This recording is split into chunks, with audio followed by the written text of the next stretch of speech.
I've started a new series, and trust me, the story is absolutely thrilling. It revolves around a guy whose powers haven't awakened yet, and to make things worse, he's an orphan. Some people capture him and throw him in front of a mythical beast as bait. Mysteriously, he survives. How?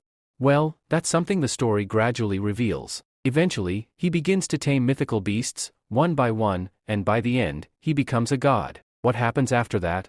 You'll have to see for yourself, friends. It's going to be a lot of fun. Now, let's get into the story. The story begins in a beautiful place, a serene lake. We see someone calling out to our main character, Ashu. The person calling him is none other than his father. He questions Ashu, asking why he's standing around like a fool and what he's thinking about so deeply. Viewers, this is Ashu's father, asking his son the reason behind his silence. Ashu, lost in deep thought, finally looks at his father, but reacts as if he doesn't even recognize him. Surprised, his father scolds him, warning not to act this way in front of others, or they'd become a laughingstock. He jokes, saying it would be a shame if his own son couldn't even recognize him. Still, he doesn't pressure Ashu to share his thoughts. Instead, he tells him to think as much as he wants, just not to forget him. Additionally, he asks Ashu to help him lay down a fishing net. They both are fishermen by profession, earning their living by catching and selling fish. Ashu's father even promises to show him something special if luck favors them today, a surprise. Right then, a gust of wind brushes past Ashu, as if signaling something. Excited, Ashu agrees to help and eagerly asks about the surprise. In the next scene, we see Ashu and his father fishing together. Ashu is still learning and watching closely, while his father is clearly an expert. Every time Ashu tries to catch something, he ends up with crabs that keep pinching him. It's a funny contrast. Ashu isn't the only humorous one, his father has his quirks too. At one point, while eating a fish he just caught, the father ends up choking from eating too quickly. Like father, like son.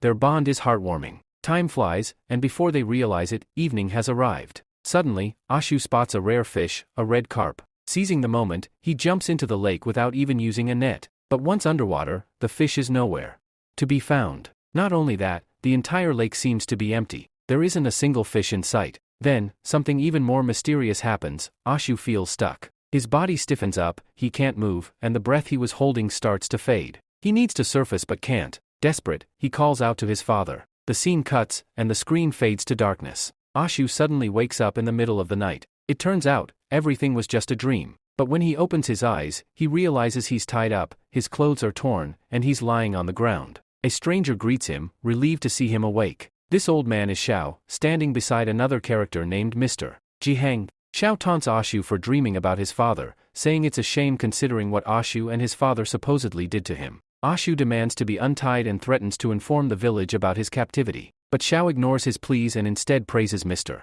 Jiheng's intelligence. He compliments Jiheng for using Ashu as bait to lure a monster from the river. Xiao openly admits that manipulating someone and turning them into bait is a brilliant tactic, and he'd never want to be Jiheng's enemy. Then Xiao turns back to Ashu, telling him to rest if he wants to, because he won't be alive for long. Jiheng plans to put him to sleep permanently. Xiao gives him a choice, either spend his last moments sleeping or do something useful. But Ashu isn't thinking about escape, he's still caught up in the dream he just had. And now, we finally uncover the truth. Ashu isn't from this world. He is a reincarnated soul who ended up in this body about a month ago. The original Ashu had died from an illness, and the new soul took over his body. The original Ashu had lost his mother at birth and was raised by his father, with whom he shared a deep emotional bond. Even now, the bond is so strong that the new Ashu continues to dream about the father he never actually knew. That emotional memory is so deeply rooted in the body that it lingers, refusing to fade, even after death. In his original world, this reincarnated soul had also been a patient, terminally ill and alone.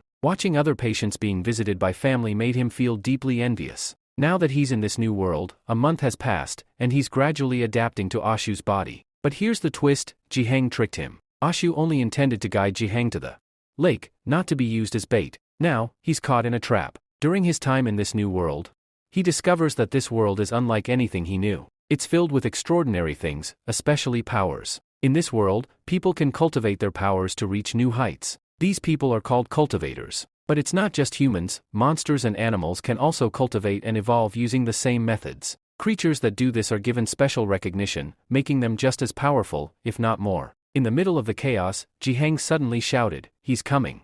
Hurry! Get ready!" His voice trembled with fear, and so did Xiao's soul, as he nervously clutched his chest. Xiao had been calling the creature a water monster, but in reality, it was just a giant crocodile. Still, to Xiao, it was nothing less than a terrifying beast. As soon as Ashu saw the creature circling their boat, his heart sank. It was enormous, far bigger than they had imagined. The crocodile began moving in circles around their boat, generating a whirlpool-like effect, destabilizing it slowly. Jiheng, who had been putting on a brave front all this while, suddenly lost his footing, quite literally and mentally. Thoughts flooded his mind. No one told me it was going to be this intense. I thought it'd be a small creature, but this is a monster. Not just Jiheng, even Xiao couldn't hold back his fear anymore. He screamed, "It's too big. How are we supposed to fight this?" Seeing the crocodile approach directly toward them, he panicked further. Do something. Now, realizing the seriousness of the situation, Jiheng composed himself. He didn't want to lose his honor. Determined, he prepared to fight, whispering to himself, maybe this is the moment I've been waiting for. We then learned that Jiheng had trained for 10 long years. This was his moment to prove how strong he had become. As he stepped forward, ready to strike, he believed this move could change everything. But just as he made his move, the sheer size of the crocodile overwhelmed him. The beast's mouth was terrifyingly large, and in one swift motion, it devoured Jiheng whole. His journey ended instantly. Xiao, watching it all, froze in shock. His screams grew louder. He didn't want to die, not like this, and certainly not here. In his desperation, Xiao remembered Ashu. Turning around, he saw him holding onto the boat, trying not to fall into the water. Realizing he could use Ashu as a distraction to save himself, Xiao stabbed Ashu in the hand and kicked him off the boat. Blood spilled into the water. As Ashu sank, the distance between him and the boat grew. His hands were tied, and he shouted for help, but no one was there to listen. Scared, hopeless, and realizing no one was coming, Ashu began biting through the ropes to free himself. It was taking time, and the crocodile was now right in front of him. Facing it, he thought, this is my limit. I can't go beyond this. Am I going to die again? Why won't anyone come to help me? As he neared death, memories of his father flashed before him, moments when his father used to lift him up. Even at death's door, it was his father he remembered. Ashu thought, if he were alive today, would things have been different? We could have lived such a peaceful life together. As he reached out, hoping for something, his hand touched a piece of wood, a familiar one. It was the same wooden plank he and his father had carved their faces on together. How it ended up there, the author doesn't say, but it was a powerful twist. Using that wood, Ashu managed to float to the surface. He realized, it was his father's boat. But the danger wasn't over yet. The crocodile pulled Ashu back into the water. Luckily, he had a moment to catch his breath before blacking out. Now, we get a clearer look at the so-called water monster. It looked more like a dragon than a crocodile. Its massive mouth was chewing on Ashu's leg, dragging him deeper into the abyss. Ashu, now completely exhausted, gave up hope. I did everything I could, father. I tried to survive. I am sorry. You would have never accepted such a brutal death. Just as he finished that thought, the crocodile took him to the ocean floor. But instead of devouring him immediately, it began to play with him, like a predator toying with its prey. As Ashu stood in the water, the beast lunged at him again. He closed his eyes, accepting his fate. Then suddenly, a coffin appeared above him. Strange symbols floated around, encircling Ashu. A system activated, one that had detected the presence of a water spirit. The system announced, water cultivation activated. Skills unlocked. Ashu had just gained the ability to control water. He now possessed a water-type power, one that could change everything. The system indicated that the water spirit was available. The aquatic monkey had been activated, and the awakening was completely successful. Now, the only task left was to recover the body. Once recovered, the host would awaken. As soon as the system began recovering Ashu's body, his eyes opened. In the very next moment, he found himself murmuring, by now, I should have been dead. What am I doing here? How am I still alive underwater? What exactly is happening to me? Didn't that crocodile kill me? Confused and startled, Ashu began flailing his arms and legs, trying to determine if he was dreaming. But it quickly became clear, this wasn't a dream. As he moved, he noticed something strange. The water around him felt unusually light. He recalled the law that pressure increases the deeper one goes into water, but here, at this great depth, the pressure felt minimal. The water resistance was oddly low, though it still affected everything else around him. Suddenly, he noticed something floating before his eyes and said aloud, "What is this thing in front of me?" The system responded, "This skill is called flow of water control. You can now manipulate water and its currents. Your physical body is now immune to water pressure. You've essentially become like a god of water, untouched by its force." Ashu then realized another unbelievable truth. He was breathing underwater. The shock hit him hard. How could a human breathe underwater? Perhaps it was because the system had activated and healed all his wounds while he was submerged. Then, from behind, he sensed the presence of the same crocodile. It was still alive. Ashu turned around and saw its gaping mouth. Fear gripped him, and he screamed. How was it still alive? When Ashu opened his eyes fully, he noticed something odd about the way his hands had moved. Unintentionally, he had activated the water currents, binding the crocodile mid-attack. The system's power had allowed him to control the water around him, creating restraints that stopped the beast. Still overwhelmed, Ashu couldn't comprehend that he had this control. Everything felt surreal, like a joke. But slowly, clarity returned. He began to understand everything: the month he had spent here, the system he had only heard about, one that was supposedly usable only by cultivators. Perhaps this was that very system. And from his previous life, he had a deep knowledge of such systems. Thanks to all the novels he had read. Now, he understood one thing clearly: with this system, no one could defeat him in water. There were no limitations for him here. How could there be, when he could control the water itself? But the crocodile wasn't a simple opponent. It started breaking free from the bindings. Seeing this, Ashu muttered, "So, I'm not completely invincible. This skill has its limits." The crocodile is already freeing itself. Just as he said it, the creature broke free and lunged at him. Underwater, dodging such an attack would normally be impossible, but Ashu was an exception. His movements had become extremely swift. With that speed, he barely managed to dodge the water monster's attack. Still, Ashu realized that simply dodging wasn't enough. If he kept running, he'd only be wasting time. He had to deal with the crocodile once and for all. That's when an idea struck him: a way to control the creature and make it completely submit to him, obeying every command. But he wasn't sure if it was even possible. As he thought this, the system responded. There's a talisman called Blood Dominant. You've now acquired the skill. Based on your thoughts, the system is preparing the talisman. Now, you must manipulate the water flow to reach it and activate the skill. Only then will we know if it works. To escape, Ashu swam away at high speed. The crocodile followed, equally fast. It was dangerously close now. Ashu, noticing the urgency, reactivated the flow of water skill. First, he immobilized the water currents around him. Then, just like before, he created water bindings that once again entangled the crocodile. But this time, the bindings were weaker. The beast broke through and lunged at Ashu with full force, but by a stroke of luck, Ashu dodged the attack just in time. As the crocodile came dangerously close, Ashu activated a special skill he had received from the system, Blood Dominance Talisman. Placing his hand on the crocodile's head, he triggered the talisman's power. The moment it was activated, the crocodile began to swim at an incredible speed. Believe it or not, Ashu clung tightly to it, refusing to let go. Suddenly, we notice something strange. One of Ashu's eyes starts transforming, taking on the appearance of the crocodile's eye. He doesn't realize it himself, as the battle has now moved beyond the physical. This is no longer just a fight of strength, it has become a spiritual battle, where Ashu must either dominate the beast or be destroyed by it. As the spiritual energy intensifies, his eye completely transforms into that of the crocodile. Realizing this, Ashu mutters to himself, "It looks like I'm about to lose."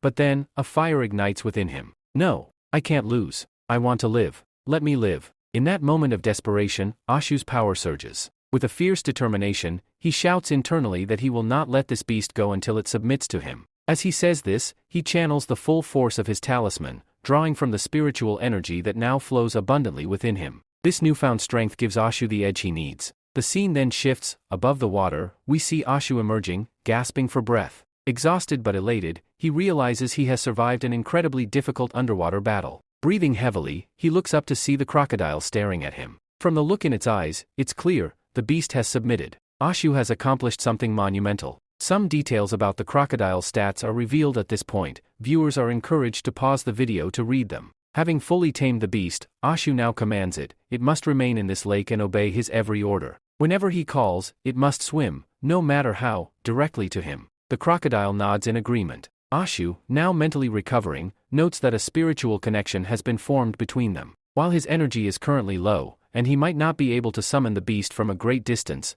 once he recovers, he plans to use this connection again. For now, he orders the beast to return to the lake, and it does. It's late at night, and it's finally time for Ashu to head home. But before doing so, he stops by the market to buy some food, hungry from the intense fight. His memory tells him that his home isn't far, just a few kilometers away. He begins walking. Meanwhile, we shift back to the beast. It retreats to its cultivation cave, a place filled with rare spiritual plants known for their mana. These plants enhance cultivation, and the rarer the plant, the purer the mana. The beast feeds on them, continuing to grow stronger. As morning arrives, we're introduced to a new group of people. Among them is Xiao, who seems to be guiding them somewhere. One of the names mentioned is Steward Jiheng, a man filled with anger. The others don't know who he is, but they're curious. One person among them does recognize both Jiheng and Ashu. Realizing where they're heading, he mutters that Ashu is now in serious trouble, and just begins with the introduction of a new character named Libo, who is revealed to be Ashu's friend. Libo quickly realizes that his friend is trapped in a serious situation,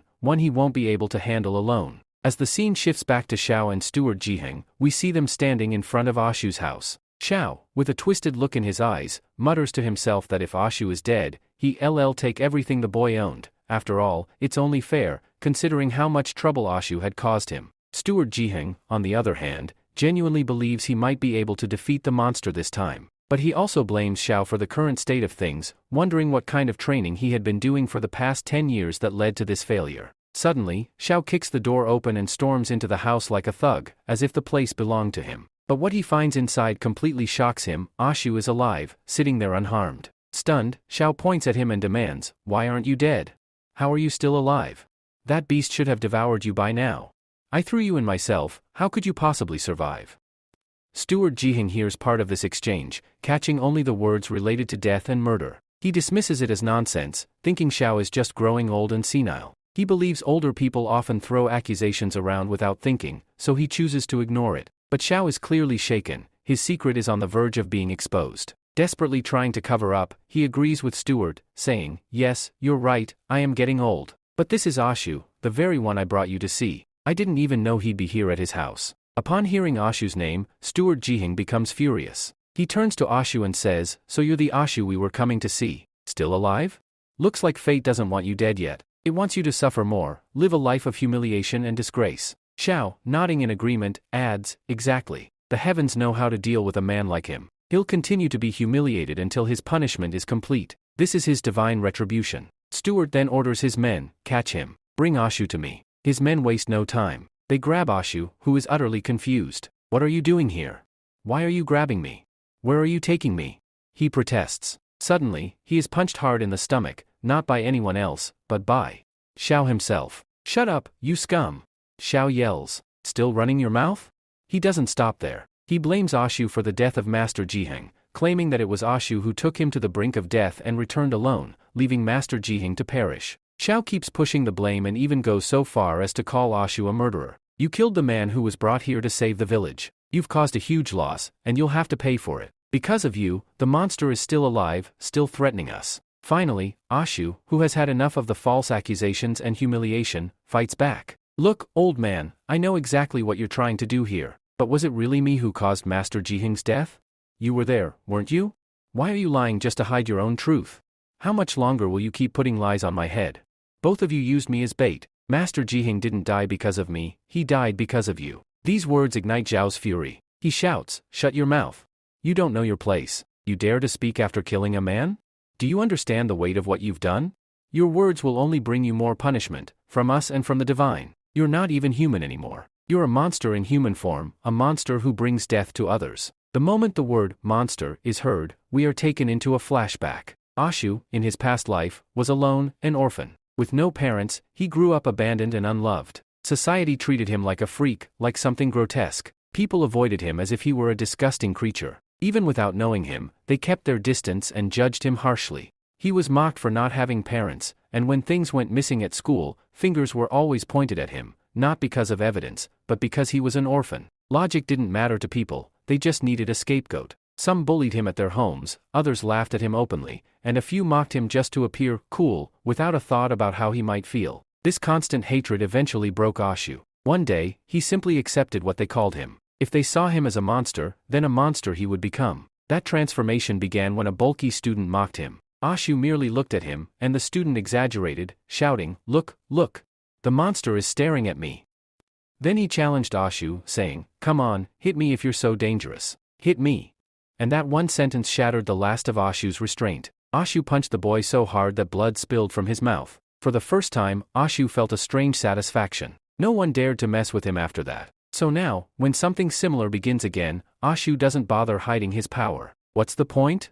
They'll keep targeting him anyway. Giving up is not in Ashu's nature. He declares boldly, "Never give up." And with that, he headbutts Xiao, one of Steward Jiheng's subordinates, injuring him. Then, smashing a pot over his own head, he spills the stored water inside it, water, which seems to be connected to his abilities. Now that his powers are revealed, and they'll probably call him a monster again, he doesn't care. Let them confirm it. Yes, I am a monster. Because the limits of tolerance have been crossed. Even if life continues to spiral downward, Ashu has accepted that fate. But first, he'll bring down the ones who pushed him to this point. As Xiao panics, he shouts at Steward Jiheng, "Did you see that?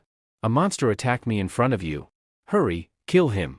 We must take him to the master so he can be disciplined." Xiao then whispers a disgusting plan to Jiheng, though the details remain a secret for now. With a wicked grin, Xiao says, "He's an orphan, with no parents. Isn't he the perfect subject?"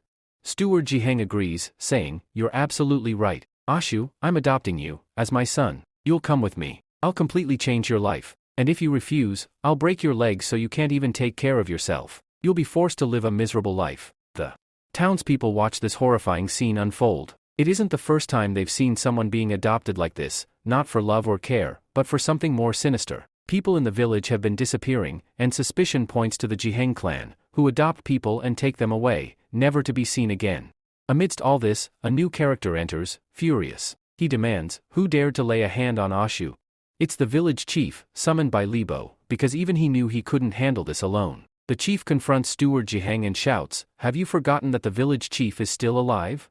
Mocking him, Jiheng calls him an old fool, but the chief, undeterred, reveals that he is from the Dashun dynasty. While little is known about this dynasty, its members are treated with utmost respect. If Jiheng continues to insult him, he'll not only be forced to apologize but may also drag his master into it. Despite Libo's attempt to de-escalate, Jiheng continues mocking the chief. But when the chief opens his eyes, literally and metaphorically, Jiheng backs off for now. He tells Ashu, "This isn't over. I'll be back and take you with me. This matter isn't closed yet." As he leaves, Xiao spits one last insult, "Just like your father, you can't appreciate anything good. You'll die like a dog, just like him." The chief then checks on Ashu, making sure he's unharmed. He warns him that they will return, and Ashu promises, "Thank you, Grandpa. I'll remember this." With the matter temporarily resolved, Libo takes the chief away. But Ashu, deep in thought, knows the truth. This isn't the first time, and it won't be the last. Unless he acts, people will continue to target him until the day he dies.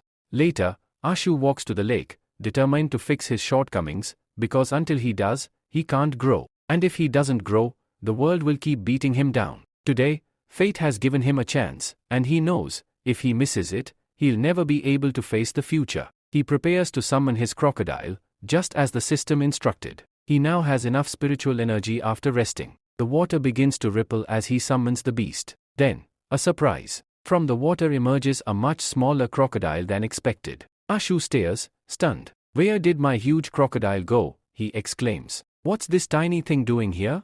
Who are you? Go back to the water, or people will start calling you a frog instead of a crocodile." The system sends a message to Ashu, advising him that rather than wasting his energy, it's better if his beast remains in this compact form. In this form, the beast can retain its spiritual energy for a longer period, which is beneficial. Otherwise, it would require constant daily cultivation to replenish the lost energy. The smaller the beast keeps its size, the less energy it consumes, which means Ashu won't face any problems, and the system won't need to use Ashu's spiritual energy to sustain the monster. Ashu is deeply impressed by this ability of the system. He already knew how amazing the system was, but this feature left him even more amazed. He admits aloud that the system is indeed powerful. Ashu then turns to his monster pet and asks where he can find the water essence. He wonders whether the monster can tell him about it or, if it cannot speak, at least guide him to the location. As soon as Ashu finishes his question, the crocodile-like beast leaps into the water. Following the creature underwater, Ashu dives deeper and deeper until he discovers a cave that no one else seems to know about.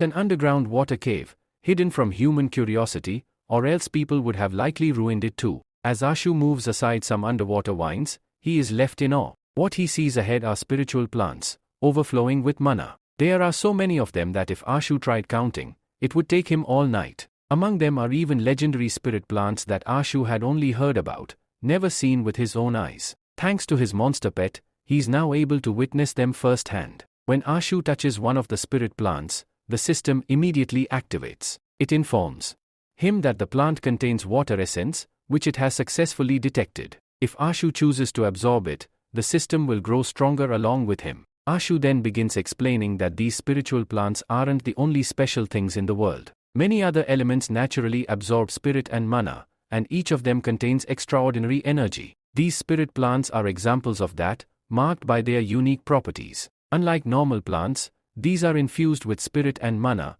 which is why humans started referring to them as spirit and mana plants. Additionally, Ashu speaks about the residents of the Jihaing family, led by their master Zhao Jihaing. From their residence, it is known that there exists a frozen pond, abundant in spirit plants. However, the catch is, those plants are only found deep at the pond's bottom. Not just anyone can explore it. Tempted by the potential of that pond, the leader of the Jihaing family, Shaha, invites cultivators from all over the world. He lures them in with the promise that these plants can enhance their cultivation. Eventually, these cultivators become his followers. If enough of them join, the Jihaing family would obviously become incredibly powerful. Meanwhile, Ashu wants to test how much water essence he can gain after consuming one of the spirit plants. But doing it one by one and picking them himself would take too much time. So he turns to his monster for help, but finds it sleeping lazily after eating. Realizing the pet is of no use now, Ashu decides to do the hard work himself.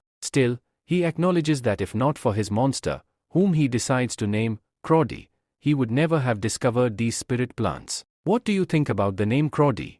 After collecting the plants, Ashu returns to the surface. As a human, he needs air, even though he can hold his breath underwater. He places the spirit plants safely in one spot and sits beside them. Thanking them, he begins eating. The moment he takes a bite, the system detects water essence in the plant. It informs him that if the host consumes it, the bond, or fusion, between him and the system will grow stronger. Eventually, he can even use the water essence to evolve Crawdy. Now, you've probably heard how medicine is often bitter, it's good for the body, but hard to consume. Ashu assumed the same would happen here, that the plant would taste awful, as most things that purify the body do. But to his surprise, the spirit plant was incredibly delicious. Realizing this, Ashu started eating eagerly, strengthening both his water essence and the system's fusion. He consumed so much that his stomach began to bloat, looking like it might burst at any moment. After eating, the system sends a detailed message explaining everything, but it's quite long. If this were a video, you'd have to pause to read it. Simply put, Ashu now possesses an immense amount of water essence. The system indicated that Ashu had multiple options for upgrades. Among them were Fusion, Aquatic Spirit, and Aquatic Beast. However, none of these seemed urgently necessary at the moment. So, he decided to focus on upgrading himself first, using the essence he had gathered to grow stronger. The moment he clicked the Increase button on the system, his body began to radiate the aura of a water monkey, an extremely dangerous presence. Ashu could feel the immense power coursing through him, and it was clear that his body was growing rapidly in strength. This new surge of energy gave Ashu a newfound confidence. He thought to himself, if I had possessed this power earlier, I could have handled that entire situation on my own, without allowing anyone to interfere. Ashu knew that he was the enemy's primary target, and anyone who tried to help him would end up suffering as well. He did not want to be the reason anyone else's life was ruined. The aquatic spirit didn't just grant him strength, it also caused his muscle mass to increase, making his weight go up too. From that moment on, Ashu resolved to gather as much energy as possible until the day they came after him again.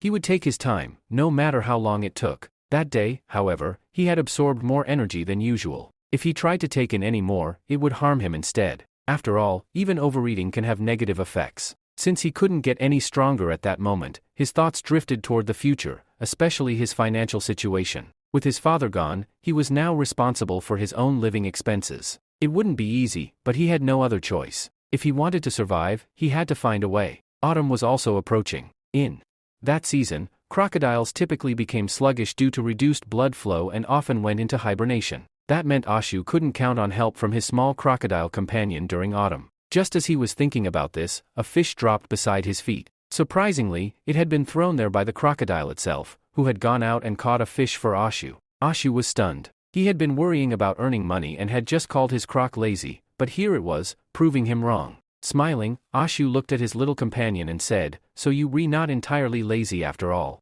I am happy to know that. As long as you re around, I'll never sleep hungry." He realized he could sell the fish in the market to make ends meet, at least for now. The next morning, we find Ashu at the marketplace, visibly happy. Selling the fish had earned him a decent profit, not much, but enough to survive and avoid begging on the streets. Ashu also shared an observation: the merchants in this region were quite naive and easily manipulated. Unlike his previous life, where heavy taxes made bargaining impossible, here, he could use his old skills to strike favorable deals. He tricked several merchants and made good money. Still, in the back of his mind, he was thinking about the water essence issue and how his power had grown. He knew he had to be patient and wait for the right opportunity. He remembered the village chief's advice: when you name the devil appears. Right on cue, Xiao entered the scene, calling out to Ashu from behind. Xiao apologized for the misunderstandings of the past few days. He looked tired and worn out and wanted to put the past behind them, hoping to start fresh. Their meeting at the market wasn't a coincidence. Xiao had been looking for Ashu to apologize.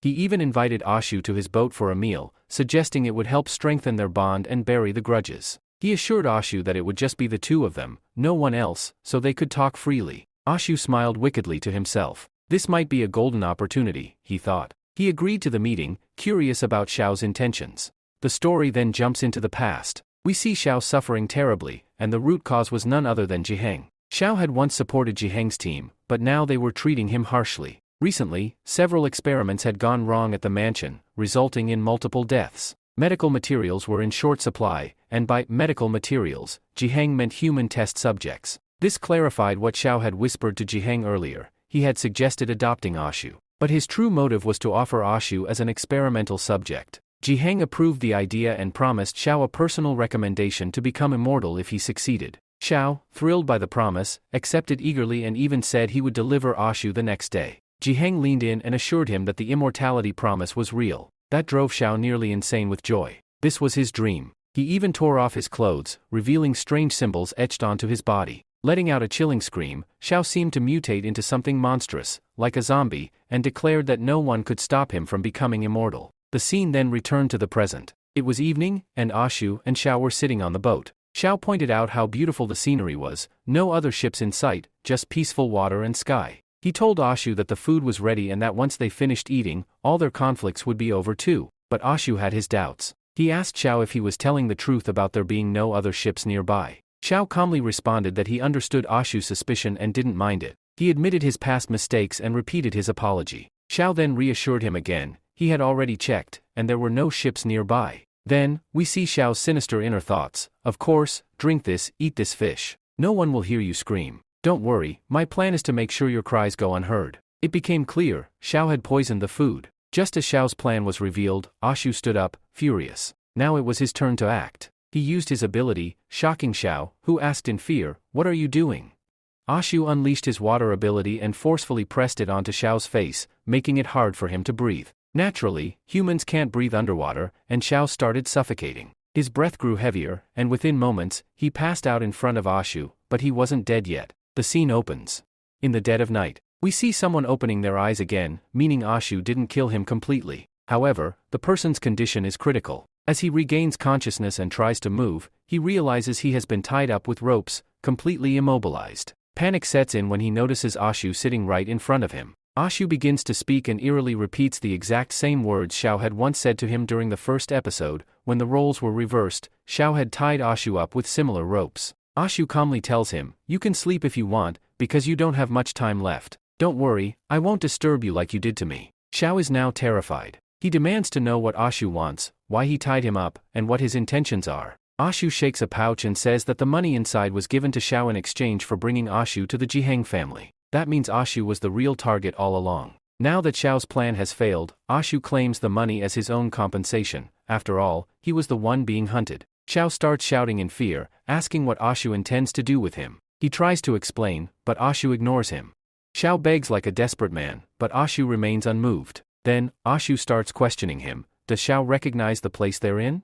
If not, he should look around to refresh his memory. As Xiao inspects the surroundings, he realizes it's the same place where Ashu had previously been tied up as bait. Their goal back then was to lure and capture the water monster, but they failed. Just as Xiao recalls the creature, it appears again, revealing its full form. It's terrifying. Xiao is frozen in horror. He had escaped once before, but he knows he may not be so lucky again. But to his surprise, the creature doesn't attack. Instead, Ashu pets it and reveals it's now his companion. Ashu says, "Yes, you know him as the water monster, but now he's my pet. You dared to call him a monster? Well, you called me a monster too, didn't you? Only a monster can tame a monster." Horrified, Xiao starts screaming a monster. Monster. In fear. His fear is so intense that he wets himself and pleads with Ashu not to eat him. He offers to reveal everything he knows, from A to Z. As he confesses, he bangs his head in guilt. Ashu then begins his own interrogation. He asks about the Jiheng family and why Xiao was ordered to bring him there. Ashu mentions hearing rumors that the Jiheng family adopts many people, who are never seen again. Why do they need so many servants?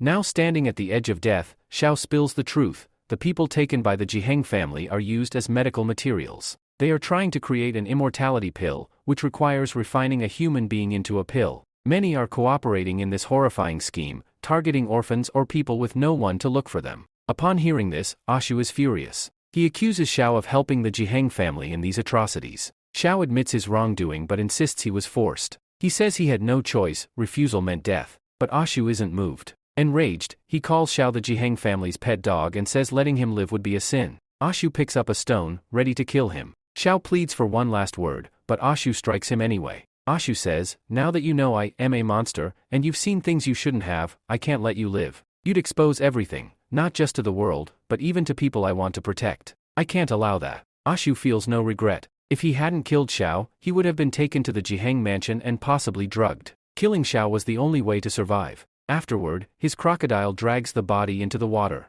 Ashu realizes he needs to become stronger to protect himself from the powerful enemies he faces. For that, he needs a powerful backing, someone or something to shield him while he grows. As for Xiao's death, Ashu acts cleverly. He continues to disguise himself as a fisherman, heading out early and returning late, selling fish for money to avoid suspicion. He stays far from the lake where he killed Xiao, knowing that area is now dangerous. To maintain his cover, he spreads the story that Xiao bullied him and stole his boat. Since the villagers knew Xiao as a troublemaker, they believe the story and don't question anything. However, Ashu knows the Jiheng family won't let this go. Xiao was their key agent for gathering medical materials. His sudden disappearance will definitely raise suspicion, and Ashu is the prime suspect. To stay safe, Ashu decides to join a martial arts school, the best defense he can have. In his village of Pinning, there are 3 such schools. The strongest among them is the Yang clan, whose leader is said to be so powerful he can cut through gold and stone with his bare strength. If Ashu joins this school and becomes an official disciple, no one, including the Jiheng family, will dare to touch him. The school will protect its own, even investigating disappearances personally. The only problem is the cost, 5,000 coins, while Ashu currently has only 2,000. At this pace, it'll take too long to raise the money. He considers working multiple jobs or finding a faster way to earn. Despite the stress, Ashu shares a laugh with his crocodile. He decides to stop overthinking the future. He must stay focused and patient, making the right move at the right time. Physically, his body has continued to grow rapidly since his awakening. Not only his strength but also his mental abilities are improving, which could become his biggest asset. Returning to fishing, Ashu shows that swimming and moving underwater has become second nature due to his powers. He races playfully with his crocodile companion, using water manipulation techniques he learned by observing the creature. However, his stamina depletes quickly. Just as he boasts about his speed, a fish zooms past him at impossible speed. He realizes it's no ordinary fish, it's a mythical fish. Ashu explains that these are evolved species with extraordinary powers. They are very different and much more powerful than normal fish. Seeing even one is rare, but Ashu sees 2. He sends his crocodile to capture one, but even together, they fail. Frustrated, Ashu regrets not bringing a net. With one last attempt, he uses his special move, water flow control, and manages to trap one mythical fish. The fish, however, manages to escape from the attack, leaving Ashu frustrated. He realizes that if he was going to catch them, he should have brought a fishing net. But there is still hope. Ashu has the ability to control water flow. Using this power, he manipulates the water to trap the mythical fish, and with a quick move, he catches it before it can escape. As soon as Ashu grabs the fish, he notices a massive creature beneath him, staring directly at him. This creature is so large that it's beyond description. The protagonist is unaware of its true nature and doesn't yet realize the danger he is in. As Ashu celebrates his catch, forgetting the looming threat below, the giant creature, a dragon or perhaps a giant fish, grabs him and pulls him downward into the depths. The author doesn't confirm if it's a dragon or a fish,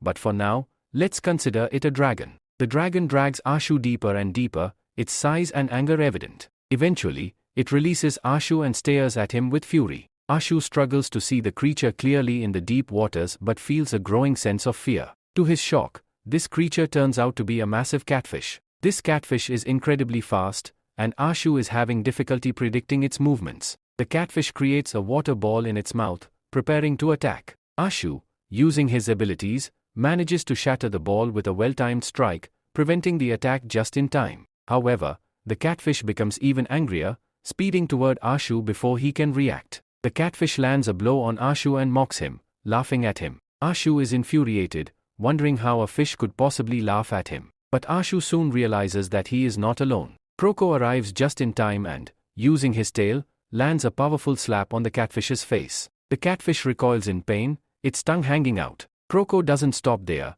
He charges at the catfish once more and slams it into the ground. Ashu is overjoyed by the success and praises Kroko for his help. Now, Ashu has a chance to tame the catfish and make it his pet. Using a blood-commanded seal, Ashu tries to subdue the catfish. However, using such an ability requires a great deal of mental energy. Throughout the process, Ashu's mental state begins to overload, and he struggles to maintain control. Despite the warnings of overload, Ashu perseveres, shouting in determination. Finally, he succeeds in taming the catfish as his pet. When Ashu emerges from the water, he's completely exhausted. His mental state is drained, and he never expected the catfish to be so resilient. However, he feels a sense of pride and satisfaction in his victory. The catfish, although looking foolish in its current form, is now his, and it will eventually evolve. To help it evolve, Ashu needs to gather 800 units of water essence. Once he collects this, he will be able to transform the catfish into a tiger-headed catfish, a much stronger form. This new form will be a valuable ally. Meanwhile, Ashu shares his reward with Kroko, giving him the mythical fish as a treat for helping him. This, in turn, teaches the catfish that if it wants rewards in the future, it must assist its master. On the boat with Ashu, there are many other fish, and he plans to cook and eat the smaller mythical fish to see if it can boost his strength. After eating it, Ashu gains 18 units of water essence. This small fish, he realizes, is equivalent to 18 mythical plants. If the small one can give him so much essence, the larger ones will provide even more. Ashu is cautious, though. He mustn't rush things, as he still needs to save money for his martial arts tuition. If he continues to catch fish at this rate, he may have enough money for the tuition fees soon. With his improved status and the addition of new creatures to help him, Ashu's journey is only just beginning. And with that, begins in a bustling market in Yinjing City, a place already giving off its vibe just by the name. Among the crowd, we are introduced to our main protagonist, Ashu. He is casually strolling through the market, checking out things here and there. Suddenly, his attention is drawn to a loud commotion nearby. A crowd has gathered, making quite a noise over something. Curious, Ashu wonders what could be causing all this excitement. The festival had already ended, so what else could attract such a crowd? The reason soon becomes clear. A fisherman named Chang has caught a spirit fish, a rare and mystical creature. The man standing beside Chang is hyping up the event, encouraging people to gather and witness the spectacle. It's no small feat to catch a spirit fish, it requires real skill, and the crowd is in awe. To them, Chang is nothing short of a hero. As Ashu gets closer, he learns that someone else besides Chang has also caught a mythical fish. Eager to see for himself, Ashu pushes his way through the crowd. However, many people there recognize him and are clearly not pleased with the way he shoves through. But Ashu doesn't care. He reaches Chang and, without wasting any time, says, "It seems the heavens are quite pleased with our village today, for we've been blessed with not one, but 2 mythical fishes." At that moment, someone from the crowd mocks him. "What nonsense! Can't you see Chang has only caught 1 fish? Or do you need glasses now?" Ashu doesn't respond with words. Instead, he pulls out his own catch from a container, a spirit fish he had captured earlier with the help of someone named Kroko. He wasn't referring to Chang having 2 fish, but to the one he himself had caught. Despite his effort to clarify, the crowd bursts into laughter. Being an orphan, Ashu is an easy target for ridicule. They mock his fish, calling it ugly and claiming it's impossible for such a hideous creature to be a mythical one. Some even accuse Ashu of just seeking attention by pretending an ordinary fish is something special. As the crowd laughs at him, Chang stands proud, soaking in the admiration. But just then, a new character enters, someone clearly not ordinary. From a distance, he instantly recognizes the species of Chang's fish. His name is Yuki, a martial arts instructor from the prestigious Yen clan. The crowd falls silent at the presence of such an elite figure. Yuki approaches and directly asks Chang how much he would sell the fish for. Caught off guard, Chang hesitates, but Yuki estimates the fish's value based on its weight, 18 kilograms, and offers 150 yen. Chang happily agrees, flattered by the attention. Before the deal is finalized, Ashu speaks up, asking if Yuki would evaluate his fish too. The crowd, already mocking Ashu, scoffs even more. They think he's desperate for attention and wasting the instructor's time. A few guys even warn him that if he angers the instructor, he'll be in serious trouble. However, what happens next surprises everyone. Contrary to expectations, Instructor Yuki is shocked after examining Ashu's fish. It turns out to be a hornist fish, a rare and valuable mythical species. Ashu, who didn't even know the fish's name or its value, confidently states its weight, 161 kilograms. Yuki estimates its worth to be 325 yen, more than triple the value of Chang's fish. The crowd goes completely silent. Just moments ago, they saw Ashu as a joke, claiming he caught a special fish. But now they realize he actually holds something incredibly valuable, worth a small fortune. Some even mutter that collecting that much money would take generations. Chang, visibly shaken, can't hide his nervousness anymore. The man who mocked Ashu now warns everyone to be careful, since the entire crowd knows about the fish's value, and that could lead to serious trouble. Ashu had suddenly come into possession of a significant amount of money. Naturally, this raised concern. What if someone tried to rob him? But Ashu's attention was elsewhere. Without hesitation, he agreed to sell something valuable he had, his mythical fish. Standing behind him was Chain, who quietly helped the disappointed Nirash leave the scene. Interestingly, Ashu was already selling his fish regularly. However, this particular fish drew curiosity. Instructor Yuki became interested in knowing more. Ashu admitted he knew next to nothing about it, only that it was a mythical fish. According to Instructor Yuki, this type of fish was extremely rare. It was used in medicine and sometimes refined into pills that aided cultivators in achieving breakthroughs. Coincidentally, Instructor Yuki had been actively searching for this exact fish. He never expected to find it in a common marketplace auction. He expressed immense gratitude to Ashu, who was relieved that he hadn't brought out all his mythical fish for sale. He could now use them for himself, thanks to Yuki's information. That evening, we see Ashu sitting in the middle of the road, counting his money, when he suddenly notices a shadow approaching. He becomes alert but quickly relaxes. It's just his friend Lebo, who came to congratulate him. Word had spread throughout the village and neighboring cities about Ashu's big success. Seeing Lebo reminded Ashu that he owed him a proper thank you for helping him last time, especially when the Jiheng family tried to bully him. Lebo, half-jokingly, suggested that Ashu could thank him with 350 yen. Though Ashu laughed it off, it was clear he had no intention of giving away his hard-earned money. Since Lebo was there, Ashu inquired about joining the Yen Clan Martial Arts Hall. Lebo replied that Ashu had asked the right person. His own father had wanted to send him there. Lebo explained that the young family, who owned the hall, charged 350 yen in tuition. Food and luggage were not included. Luggage would cost an extra 500 yen. If one wanted to live at the hall, including a medicinal bath and meals, it would require an additional 1,000 yen. While it was an expensive place, Lebo admitted, it was also the best. Ashu wasn't greedy, and he had exactly 455 yen, which was just enough. He decided they'd both sign up the next day. Lebo was thrilled and playfully called Ashu a rich man. At that moment, a mysterious voice spoke to Ashu, urging him to find another mythical fish. He couldn't understand where the voice came from. Meanwhile, the scene shifts to the Jiheng clan's underground chamber. The butlers informed the clan that the missing individual, Xiao, had last been linked to a child, Ashu. The clan leader, however, dismissed the concern, saying he didn't want to waste time on it unless there was a concrete solution. Returning to Ashu, his current status was impressive. He had 455 yen, and both his pets, Kroko and Chowki, were with him. His fusion power had reached 7.5, and it would continue to grow as he consumed more mythical fish, spirit plants, and water essence. Later that night, Ashu was seen on his boat, cooking a soup made from fish and spices he had bought from the market. The soup turned out to be delicious, and even his pets couldn't resist it. After drinking it, Ashu gained 24 plus essence, confirming that mythical fish provided double the essence compared to spirit plants. His strength noticeably improved, and he felt it physically. Ashu felt lucky to have his pets, as they had recently helped him find underwater treasures, not gold or silver, but precious spirit plants and water essence. It was now time to upgrade. He pressed the Refine button on his status window and absorbed a surge of energy. Power filled his body, and his strength increased significantly.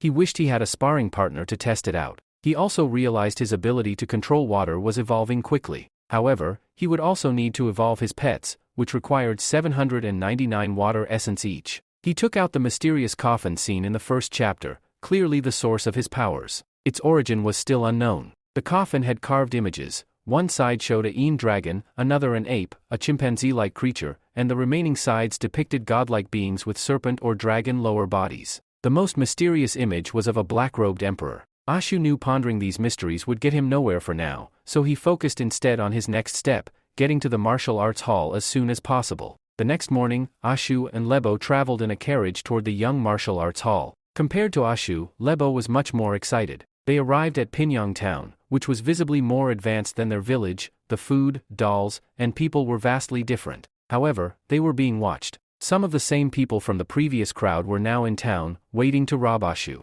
They had overheard his conversation while he was counting money the previous day. Walls have ears, after all. These crooks planned to stop Ashu on his way to the martial hall. Soon enough, their plan kicked in. Ashu and Lebo, engrossed in conversation, didn't notice the trap ahead. The attackers revealed themselves and openly admitted they had been part of the crowd before. They demanded Ashu's money, giving him two choices: hand it over peacefully or die and be thrown by the roadside. Naturally, Ashu chose neither. He had a plan of his own, and it didn't include losing. As the story progresses, Ashu's current stats remain strong: 455 yen, loyal pets, and now his fusion level had risen from 7.5 to 11.7. The journey of growth and survival was far from over, but Ashu was more ready than ever. The thugs charged at Ashu, ready to attack. Just as one of them was about to land a punch, Ashu dodged it swiftly and countered with a powerful punch of his own. The thug staggered back, clearly overwhelmed. Seeing his comrade get beaten so easily, another thug tried to sneak up behind Ashu for a surprise attack. But Ashu sensed him coming and reacted instantly. He struck the thug with a sharp elbow to the face, breaking his nose. Blood started pouring out, but Ashu wasn't done yet. Fueled with momentum, Ashu grabbed the thug by his hair and hurled him toward another oncoming attacker. The force of the collision threw the third thug off balance. Ashu seized the opportunity and charged forward. The last thing that thug remembered was Ashu's fist hurtling toward his face. Before he could even blink, Ashu's punch slammed his head into the ground with such force that it left him unconscious.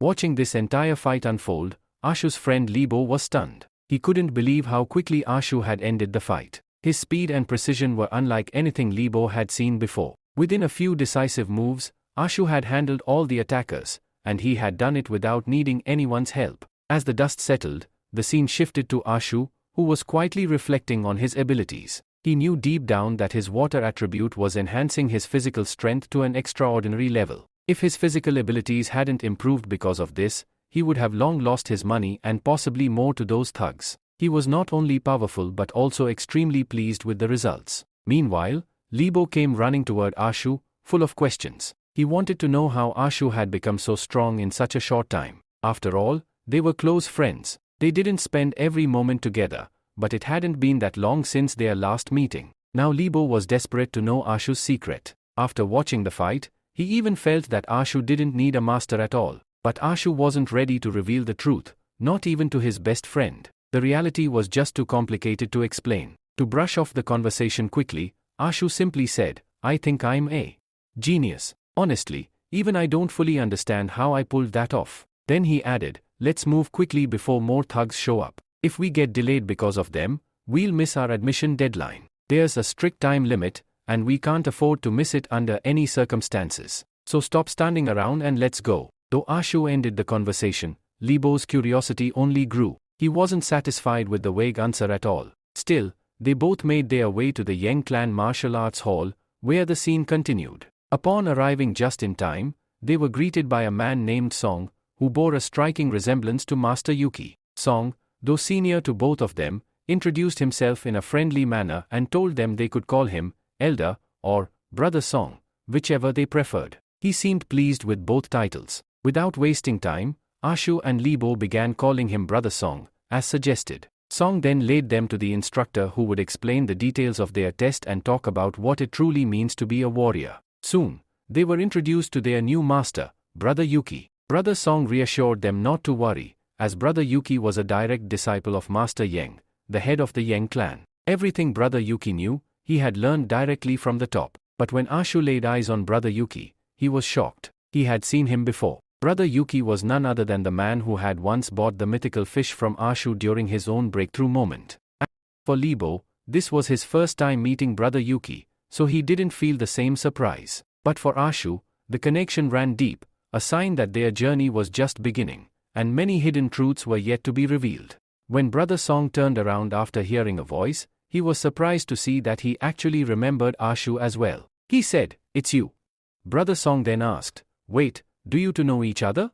If they did, it would make the entire training much easier. There would be no need for formalities or hesitation between them. Since Brother Yuki already knew these two, Brother Song wouldn't have to spend much time explaining things. In response to Brother Song's question, Brother Yuki confirmed, "Yes, I know one of these two quite well. During my breakthrough phase, I lacked certain crucial materials. They were very hard to find, but I bought them from this boy at a market auction." Brother Song was delighted. He said, "Now that Brother Yuki knows you well, there's no need for me to step in further. From now on, both of you will train under Brother Yuki. And for tonight, I'll grant permission for Ashu and Libo to stay in the martial arts hall." With both senior brothers doing so much for them, Ashu and Libo felt a deep sense of gratitude. But it wasn't just gratitude, it was also a way of offering respect to their new master, Brother Yuki. They were excited and eager to learn what kind of skills they could now acquire under his guidance. Brother Yuki then asked his two new disciples to follow him.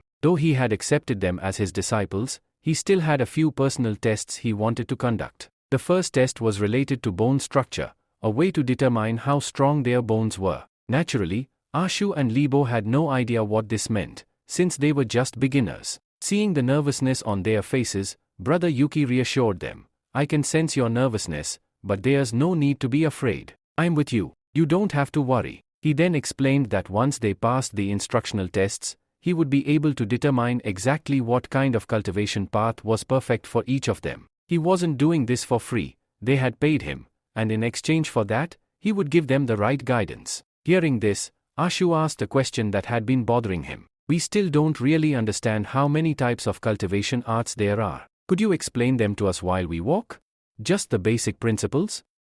Brother Yuki agreed. Martial arts cultivation is divided into 4 foundations: skin, flesh, bone, and blood. These are the pillars of martial training. He then went into more detail. Skin, officially called the skin barrier. This toughens the skin to such an extent that even a sword cannot cut through it. The skin becomes hard like stone, immune to cuts and stabs, yet the person remains human. Flesh, known as the flesh barrier. This trains the muscles to enhance the body's overall strength. Strength-based martial arts using this technique can make a person powerful enough to destroy an entire fortress with a single punch. Now let's talk about the third type of bone. Its full name is bone barrier. The bone barrier allows power to be released outward, but what makes it unique is its ability to split large structures or monuments with ease. Finally comes the blood, known completely as the blood barrier. In simple words, this is an all-around enhancement, giving a person the ability to strengthen anything, from the skin to the entire body. As amazing as it sounds,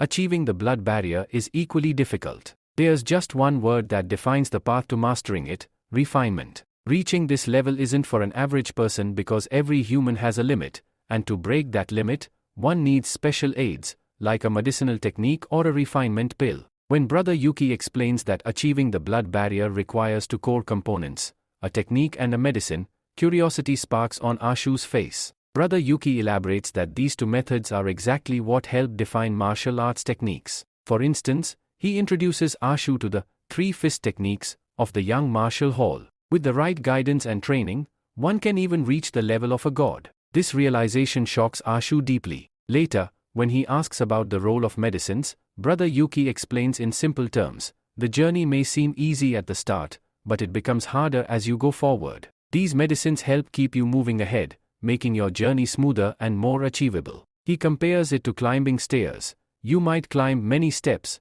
but sometimes it's the metal railing at the side that gives you that final push to reach the next level. Just one pill can make a person break past their limits and move forward swiftly. Then comes a shocking twist. Ashu learns that the refinement pill, the one that helps humans surpass their limits, is made from the hornest fish, the same fish Master Yuki bought from Ashu at the auction just a day before. Realizing this, Ashu silently feels relieved that he didn't sell all the hornest fish in the market. Thankfully, catching those fish isn't difficult for him because he has the help of Kroko and Chongaki, who can assist him in catching more honest fish. After providing so much critical information, Master Yuki advises Ashu not to rush. He emphasizes that martial arts are best learned with patience and dedication, and he hopes Ashu is now ready to walk the martial path with a focused heart. In return, both disciples once again show their deep respect to Master Yuki. They also ask how much of the bone structure test still remains and how much time is left. At this point, it's clear that Ashu isn't nervous anymore. He's more curious than ever. And not just Ashu, even Lebo feels the same. But then, the scene shifts away from them and focuses on some other individuals present in the martial arts hall. These people are troublemakers, bullies, who often scare off the trainees. Their current target? Ashu and Lebo. However, these bullies don't act on their own. They follow the orders of a man called Third Master Zhu, who instructs them on how to carry out these disruptive actions. In return, these bullies can ask for anything they want. Their boss, Lu Yanqi, is seen talking to the third young master, confirming that he expects to receive his promised reward after successfully kicking Ashu and Lebo out of the hall. The third young master assures him that he won't go back on his word. Now, they only have one goal: to force Ashu and Lebo out of the martial arts hall. Meanwhile, the story returns to Ashu's status window. He still has 110 essence left, but to upgrade Kroko and Chongaki, he needs even more. And so, the journey continues.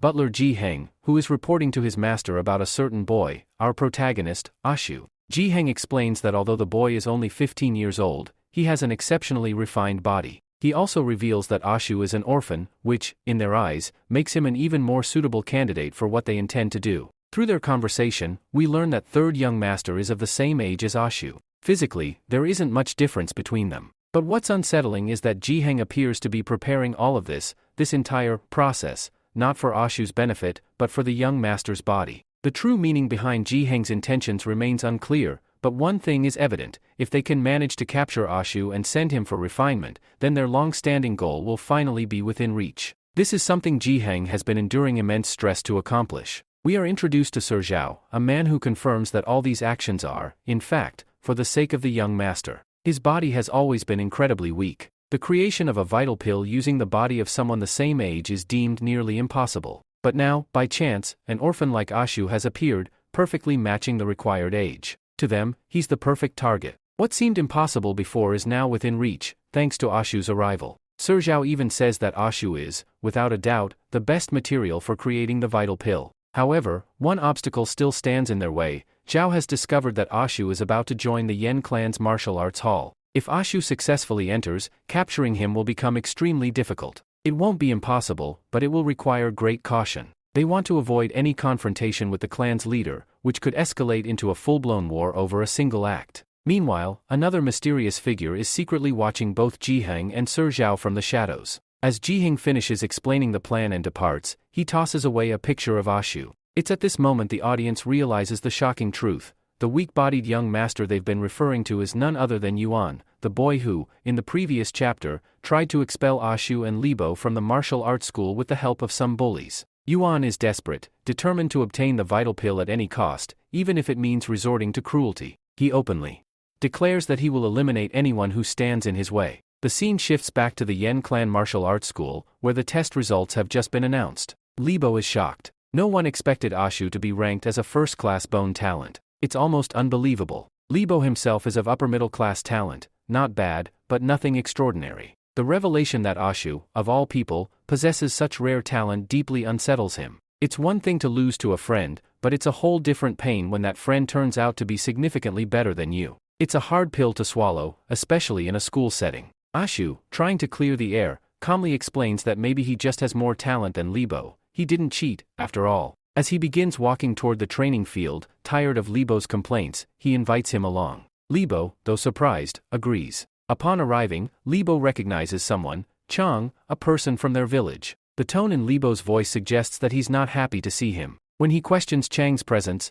Chang retorts sharply, asking why he can't be there if Lebo can. The two nearly get into a fight, their hostility obvious. But Ashu quickly steps in, reminding them not to bring shame to their village by fighting in public. Ashu then warmly greets Chang, revealing that they're from the same village and that Chang is 2 years older. He shares that Chang is a skilled fisherman, well respected back home. So why this kindness from Ashu?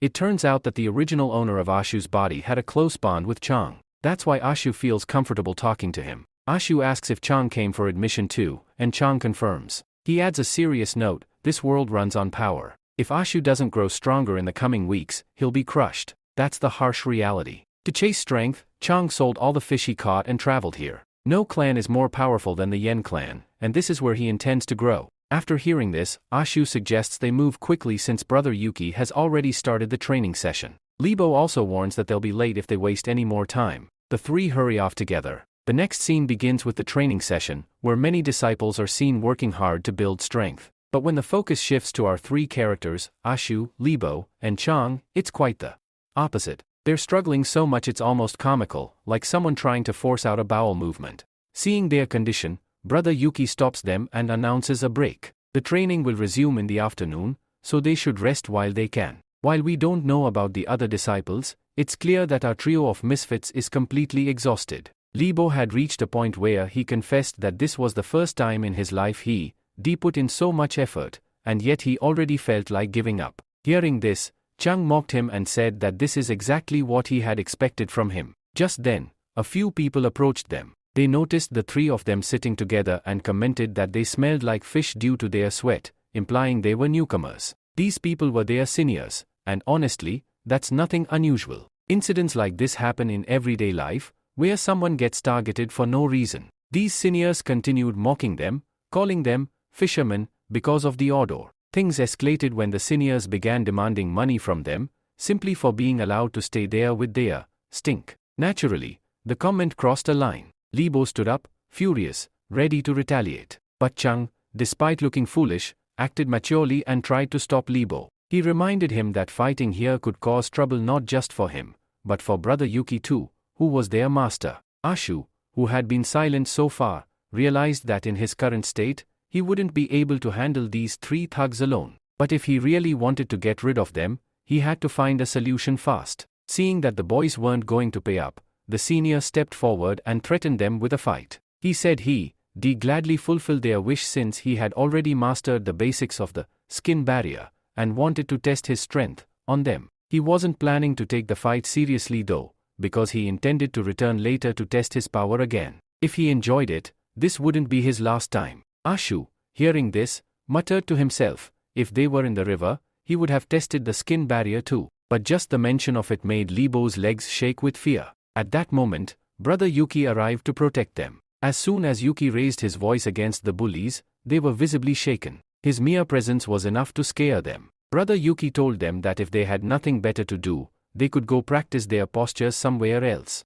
Offended by this, the bully tried to issue a final threat but quickly apologized and disappeared within seconds, clearly more concerned about his life than his pride. Once they were gone, Libo started cursing them, but again, Chang reminded him that talking behind someone's back was useless. He urged Libo to stop acting like a child. Ashu, after witnessing all this, realized that only strength could help one survive here. If he didn't become strong soon, not just the Jiheng clan, but many others would exploit his weakness. Determined, Ashu told Libo and Chang that he just remembered he had some work to do. He suggested they continue their training without him and asked them to inform Brother Yuki, as it would take him time to return. With that, he ran off. Libo was confused by Ashu's sudden exit and asked Chang about it. Unsurprisingly, even Chang was just as puzzled. It turned out Ashu had been receiving urgent alerts from his system.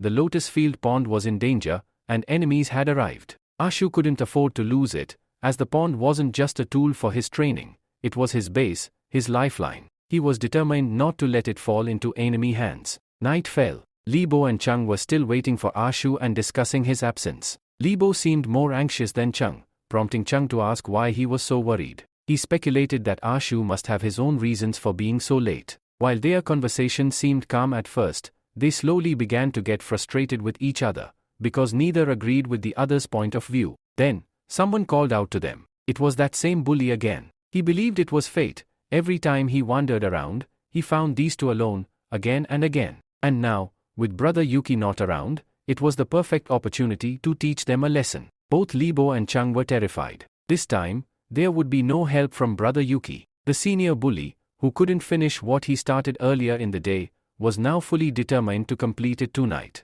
The scene shifts to the Lotus Pond, where Chonky and Kroko reside. Something had clearly gone wrong at the Lotus Pond, forcing our main protagonist, Ashu, to abruptly abandon his training, even leaving behind his two close friends, Chang and Libo. He had left in the afternoon, and now it's already nightfall. Hours have passed since his departure. Unbeknownst to the others, Ashu is actually inside the Lotus Pond. He is riding on Kroko's back, while Chonky and Kroko, now in their original forms, are escorting him somewhere. Their mission: to uncover the truth behind a mysterious warning Ashu received through the system. With Chonky and Kroko's help, Ashu hopes to investigate. From Ashu's perspective, we learn that both Chonky and Kroko are at the skin barrier strength level. If they were compelled to send a message to their master for backup, it meant the threat was severe, so dangerous that even the two beasts together couldn't take it on alone. They needed their master, Ashu. Ashu, too, was curious. What kind of creature could be so powerful that both of his beasts were unable to face it? Following the coordinates, they arrived at the designated location. Ashu quickly realized the gravity of the situation through markings found nearby. This beast was enormous. Out of fear, Kroko and Chonky reverted to their miniforms. But it wasn't just them. Ashu, too, felt an unsettling fear. Still, thanks to improved synchronization with his beasts, he found a glimmer of confidence. Maybe, just maybe, if their bond was strong enough, they could stand a chance. It was also revealed that this monster possessed an extended water sensing ability. It could detect fish within a range of 1 to 6 meters underwater. After finally seeing the beast for himself, Ashu begins to sweat while underwater. As illogical as that sounds, such was the intensity of the moment. From the structure of the monster, Ashu realizes it is a colossal crab-like creature, so large that it's difficult to even estimate its size. Looking at the panels ahead, one might guess it's as big as a house. We then learn that Master Yuki once told Ashu, when a mythical beast surpasses the skin barrier level, it becomes classified as a spirit beast, a creature far more powerful than regular barrier-level beasts. Judging by its sheer size, there's no doubt this crab is a spirit beast. That explains its overwhelming presence. With that, the warning message Ashu received through the system becomes clear. Chonky and Kroko weren't just seeking help, they were seeking salvation. Still, Ashu isn't entirely convinced. If the monster was that powerful, would Chonky and Kroko even have had time to send a message? That doubt lingers. But one question echoes in Ashu's mind. Can I really do this alone? He has no plan, no backup, just raw instinct. Is it truly possible for someone like him, just a kid, to defeat such a beast? That, he knows, will only be revealed in the battle ahead. Only after clashing with the creature will he know how deep the waters truly are, and how strong he himself has become. One thing is clear, these kinds of accidents and surprises are no strangers to Ashu's life. Yet he's accepted them. They are part of his path to strength. This isn't the first time his journey has been disrupted, and it won't be the last. But each incident, each accident, has only made him tougher. Now, he embraces these challenges. Because in this world, nothing comes for free. Everything has a cost, and that's the natural law. Everyone knows this truth. The world runs on this principle. Those who survive are the true victors. If the original Ashu, the one whose body he now carries, was still alive, who knows what he would have done? But the current Ashu, our protagonist, refuses to let go of the very thing that makes his life better, his goals, his dreams, and this lotus pond. To him, the lotus pond is nothing short of treasure, and if a looter dares come for it, Ashu will not hand it over so easily. Standing tall, he challenges the monstrous crab. So, you want my lotus pond? Fine, let's see who truly deserves it. With that, Ashu, alongside his two beast companions, launches an attack on the giant crab.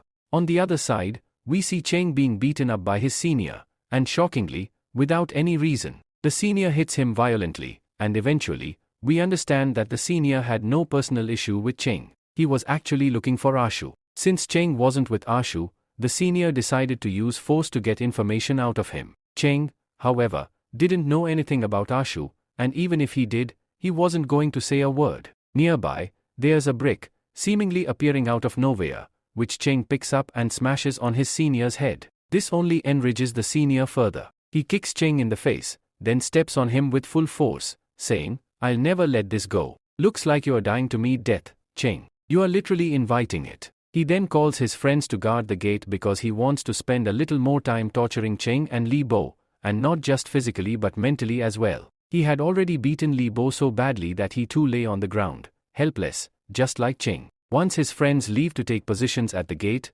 Li Bo, burning with rage, gets up. He curses the senior and tries to attack him. But before Li Bo can land a blow, the senior grabs him midair, twists his arm, not enough to break it, but enough to kill his momentum. With a sickening grin, the senior says, "Where are you going, sweetheart?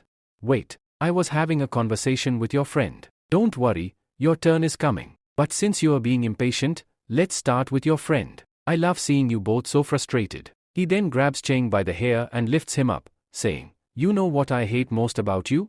Your eyes. I've never seen fear in them. Even in this state, there's no fear in your face, and that drives me mad. But don't worry, I have a cure for that. He continues, it's going to hurt a lot, but I'll feel peace, and finally, the fear I've been looking for will show, or maybe not, since you won't be seeing anything ever again. I'm getting way too excited. Let's take those eyes out. I wonder how you'll scream, what kind of reaction you'll give. But whatever it is, it's going to be fun. As the senior reaches out to do the unthinkable, Li Bo pleads, please stop.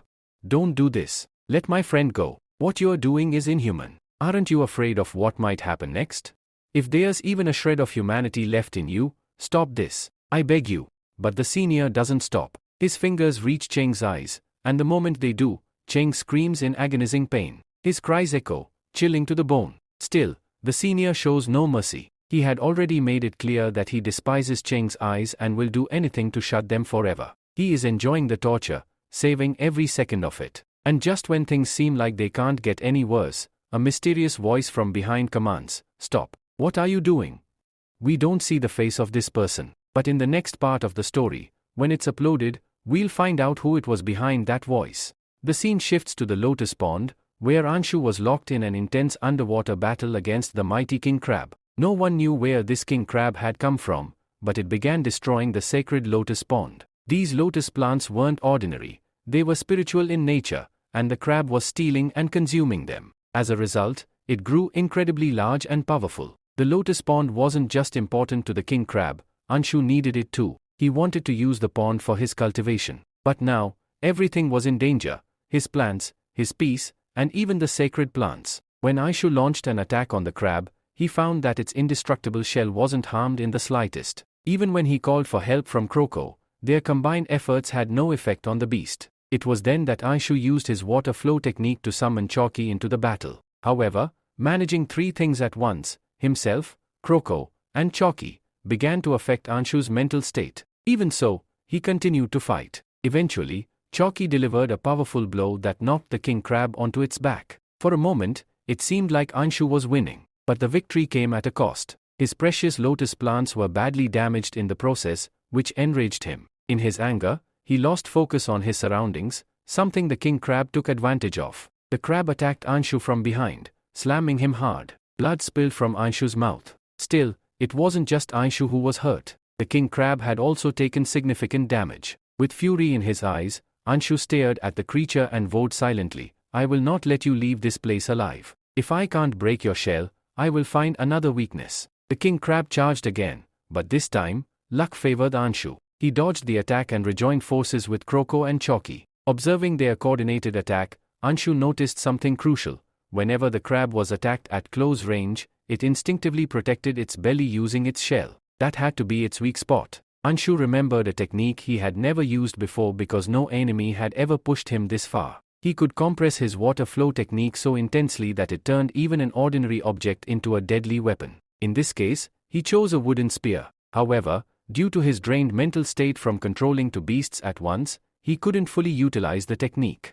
Even the system warned him, his mental energy was dangerously low. If he delayed any longer, the damage could become permanent. Keeping that in mind, Anshu made a final declaration to the king crab, whoever wins this battle will claim the Lotus Pond. With that, he hurled the compressed, spear-enhanced attack straight at the crab's weak spot. The spear pierced right through. That final strike ended the battle. The king crab was defeated, once and for all. Anshu was overjoyed with his victory, but he was completely drained of energy. His eyes closed almost instantly. However, a little while later, when he opened them again, he found himself outside the pond. The moment he regained consciousness, he remembered that he had been in the water, and he feared that he might have died during the battle. But as he glanced toward his two beasts sitting nearby, everything started making sense. His head was throbbing with pain, likely due to the final attack he had unleashed. He made a mental note to be more careful next time about when, where, and in what mental state he performed such powerful techniques. To his surprise, his two beasts had not only rescued him but also dragged the mighty king crab out of the water. Anshu was thrilled. He couldn't even imagine the amount of water essence he would gain from consuming this creature. Then, Kroko pointed towards the crab's belly. It turned out that the crab's weak spot was indeed its stomach. However, this crab was female, and she had been using her shell to protect her underside. When Anshu's final spear pierced her belly, it broke the protective shell, revealing that she was carrying eggs inside. Ashu had hoped to tame the king crab as one of his beasts, but that was no longer possible. So, instead, he decided to take one of the eggs with him, intending to raise it into a beast of his own. Though he wasn't sure whether the beast taming command would work on the egg, he still decided to perform the ritual. As soon as he placed his hand on the egg and initiated the ritual, the egg began to hatch. Slowly, a tiny crab emerged from it, a surprisingly adorable creature, and from that moment, it became Ashu's new mythical beast. In the next scene, we see Ashu cooking and eating the king crab, and with every bite, he was gaining water essence rapidly. During the meal, it was revealed that his fusion rate, which had previously been 11%, had now risen to 36%. Soon after, spiritual energy from the water monkey began to surge through his body, in such large quantities that he let out a powerful scream, almost as if he were transforming into a Super Saiyan. His fusion power had grown so much that even his beasts stood silently in awe, watching their master. His body injuries also healed during cultivation thanks to the improved fusion rate. Ashu was extremely excited. He could now even feel his blood energy flowing actively within him. With the guidance of Brother Yuki at the academy, Ashu figured he was close to a breakthrough, possibly to the skin barrier stage, or beyond. He fed the remaining crab eggs to Kroko and Chalky. As for his new mythical beast, he couldn't use its siblings as food, so he decided to spare them for now. Suddenly, Ashu remembered that if he continued progressing his essence at this rate, he would soon break through to the skin barrier stage and become an official student of the academy. Once that happened, no one from the G family would be able to harm him. He now needed to hurry back to attend the next morning's classes to continue his journey. Then, the scene abruptly shifts to the academy. There, we find out that a man attacking Libo and Chung is stopped by someone calling out to him. The attacker's name is revealed to be Shao. What he's doing, attacking a junior with a senior, is clearly against academy rules. When instructor Shao arrives, the senior brother doesn't seem scared at all. Instead, he begins to speak back defiantly. He says he didn't want to do this, but the order came from the Yao family, specifically from the third master. How could he ignore such an order? Hearing, third young master, shocks everyone, including Shao. The senior brother mocks Shao, calling him a loyal dog of the Yao family, implying he's just a servant to them. Even though Shao had reminded them that this act was against academy rules, the fact that the mission was issued by the Yao family raises the question, will Shao uphold the academy rules, or betray the family that gave him and his father a name and status? We learn from the senior brother that Shao and his father were adopted by the Yao family, taken in from the streets. Now, the family that gave them everything, will Shao turn against them? The senior brother then challenges Shao, asking if he has the courage to disobey the Yao family. And even if he tries, has he forgotten that his father still resides in Yao state? If Shao ignores this situation and lets them proceed, then perhaps, upon returning to Yao state, the attackers might even speak favorably about him, boosting his standing and maybe even earning him VIP status. Though Shao is clearly disturbed by this, he says nothing. Silently, he watches his dignity fade as the others laugh. Meanwhile, the senior brother and his friends burst into louder laughter. Just then, a glob of spit lands on the senior brother's face, thrown by Chung, disgusted by the senior's shameless behavior. From Chung's point of view, this was honestly a pathetic trick. Even though he was in such a terrible state, he had no regrets. He believed that, unlike him, his senior brother never resorted to such disgraceful tactics during a fight. Witnessing this, Chung's anger turned toward Libo, and he broke his arm in rage. Because if Chung wanted to act like a hero, then others would now want to see how he saves his friend, since when a hero's friends are hurt, it pains the hero the most. That's why instead of lashing out at Chung,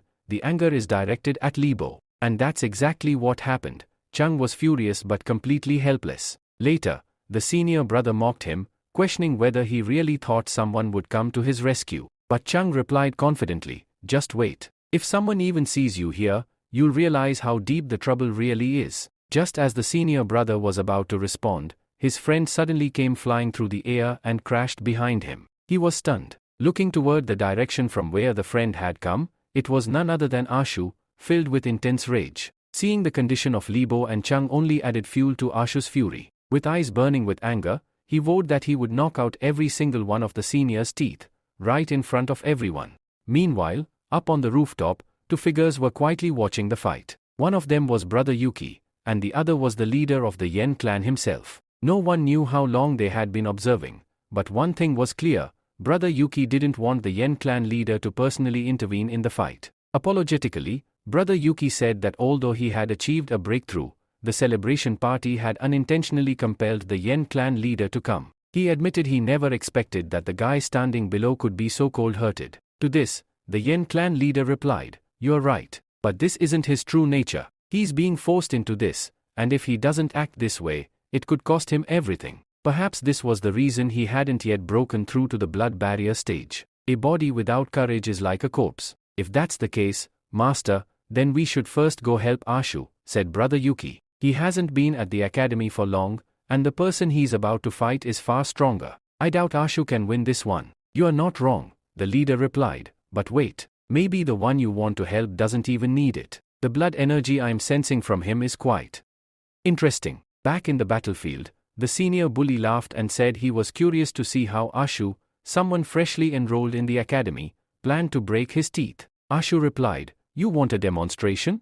Then let's not waste any more time." As Ashu approached, the bully sent his men to attack him. The first one was taken down in a blink. The second tried to land a kick, but Ashu dodged and shattered his jaw. Neither of them could last a moment against Ashu. Watching this, the senior bully's rage escalated. He warned Ashu not to assume he was as weak as his men. "If you can sense my energy, you'll know I'm on the verge of breaking through the skin barrier stage. My power level is beyond yours." Without wasting another second, the two clashed. Whenever the bully attacked, Ashu blocked, and whenever Ashu attacked, the bully dodged. But even so, it became clear to the bully that Ashu was a worthy opponent. In the end, a strong uppercut from Ashu knocked the wind out of him. Then Ashu taunted, "So this is your talent? Is that all that makes you special?"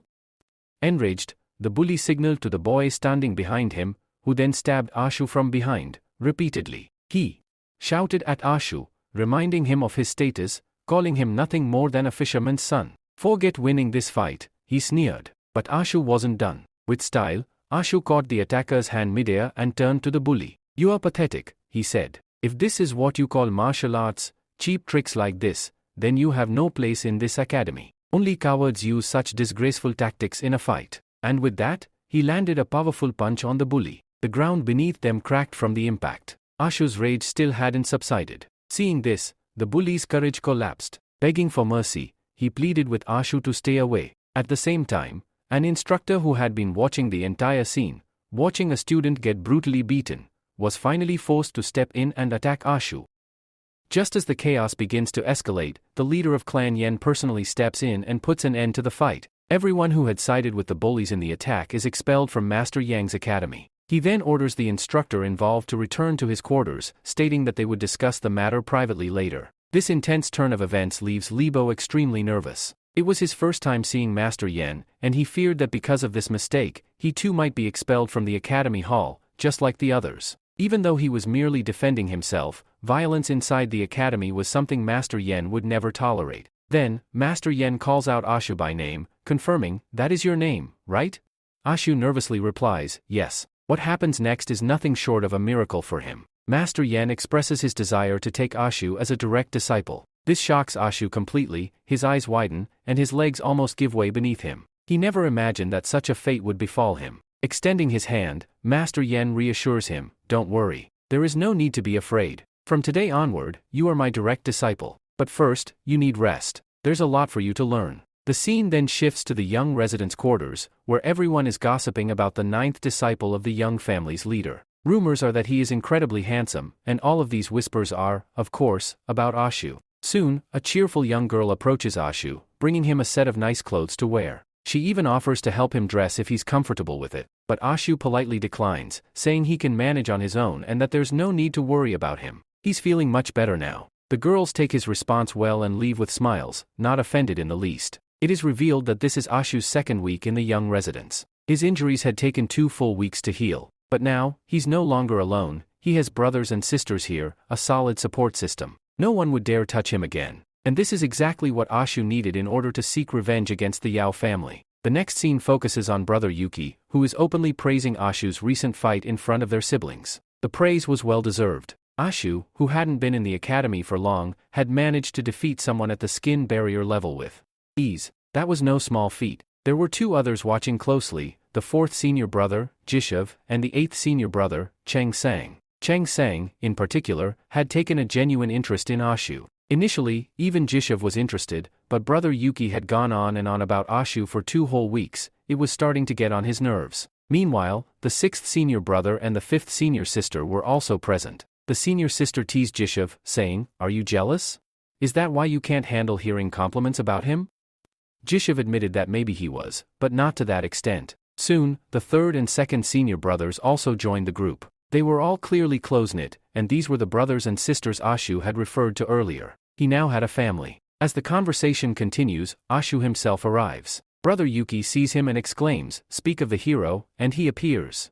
And truly, Ashu looked nothing short of heroic in the cool outfit provided by the academy. Seeing all his brothers and sisters together, Ashu is filled with happiness. He walks up to them and expresses his heartfelt gratitude for welcoming him into the family. The real surprise, however, comes when the others begin introducing themselves in return. They were genuinely interested in Ashu, and none of them came empty-handed. Each one had brought gifts for him. One of the brothers even tells Ashu that with the weapon he has given him, Ashu can visit his shop anytime and request a custom weapon of any kind. Naturally, Ashu expresses sincere thanks, touched by their kindness and effort. After all, who puts in so much work for someone unless they truly care?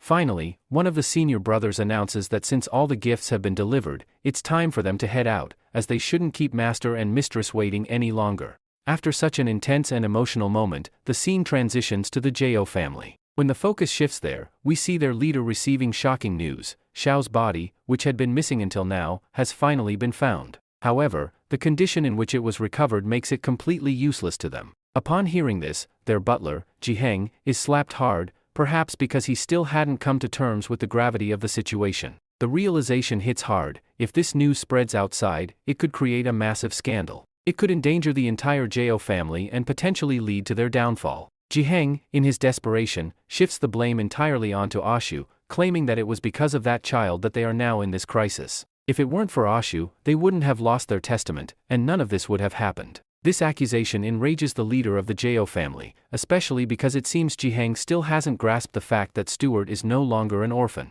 The leader of the Yen/Klein family has now officially made Stuart his direct disciple. Any interference with him now could deeply offend the entire Yen family. In a fit of rage, the Jo leader grabs the butler by the hair and tells him that he doesn't care what kind of methods he uses, no matter the cost, he must retrieve that thing for him. What exactly that thing is remains unclear, but once it is retrieved, the leader plans to begin his revenge on Ashu. The scene then shifts to the Yen family, where the master and mistress are seated. In front of everyone, the leader of the Yen family once again offers Ashu the position of a direct disciple. Unsurprisingly, Ashu does not refuse this offer. Following this, he is given some guidance. He must not fight his brothers, and he must never misuse his power, as the family won't tolerate such behavior. No one would dare to insult him now, because behind him stands the pillar of the Yen family. At some points in the story, the family is referred to as the Yen family, and at others as the Young family, but it's important to understand they are one and the same. Now, if Ashu accepts everything, then the only thing left is for him to drink the ceremonial tea. Once he does, he will officially become a direct disciple.